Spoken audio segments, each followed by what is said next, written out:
కార్తీక మాసం పురస్కరించుకొని సామూహిక సత్యనారాయణ స్వామి వ్రతము.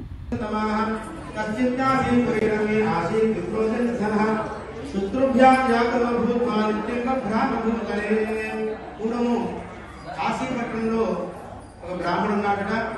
అతడు కట్టుకోవడానికి బట్ట లేక తినడానికి తిండి లేక కటిక దరిద్రం అనుభవిస్తున్నాడు. సాక్షాత్ ఇక్కడ కాశీపట్నం ఎవరున్నారు? అన్నపూర్ణేశ్వరిని. అటువంటి దగ్గరే అంత కటిక దరిద్రం అనుభవిస్తున్నాడంటే పూర్వజన్మ కృతం పాపం వ్యాధి రూపేణ దరిద్ర రూపేణ పీడితాన్ని పెద్దలు చెప్తుంటారు. అయితే పూర్వజన్మలో మన చేతితో ఎవరికి ఇంత పెట్టినట్లయితే ఈ జన్మలో సత్యనారాయణుని సేవకురారమ్మా, మనసారా స్వామిని కొలిచే హారతలేరమ్మా.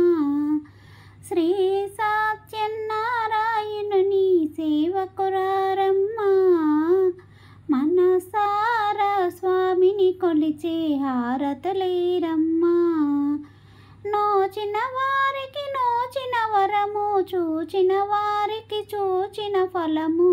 శ్రీ సత్యనారాయణుని సేవకురారమ్మా, మనసారా స్వామిని కొలిచే హారతులేరమ్మా. స్వామిని పూజించే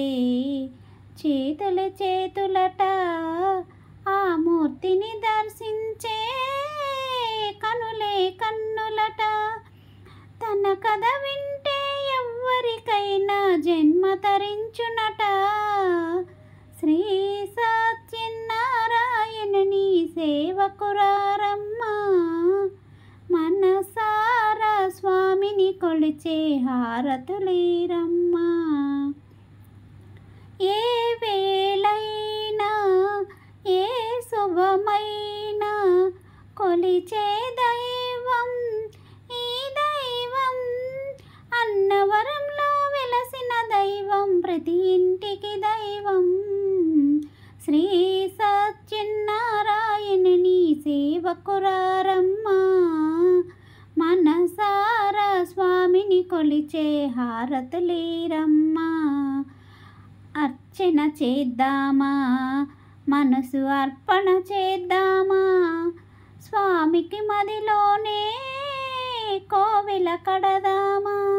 10 కాలాలు పసుపు కుంకుమలు ఇమ్మని కోరెదమా. శ్రీ సత్యనారాయణుని సేవకురారమ్మా, మనసారా స్వామిని కొలిచే హారతులేరమ్మా. మంగళమనరమ్మా, జయమంగళమనరమ్మా. కరములు జోడించి శ్రీ చందనమలరించి, మంగళమనరే సుందరమూర్తికి మంగళమనరమ్మా. శ్రీ సత్యనారాయణుని సేవకురారమ్మా, మనసారా స్వామిని కొలిచే హారతులేరమ్మా. మనసారా స్వామిని కొలిచే హారతులేరమ్మా. మనసారా స్వామిని కొలిచే హారతులేరమ్మా.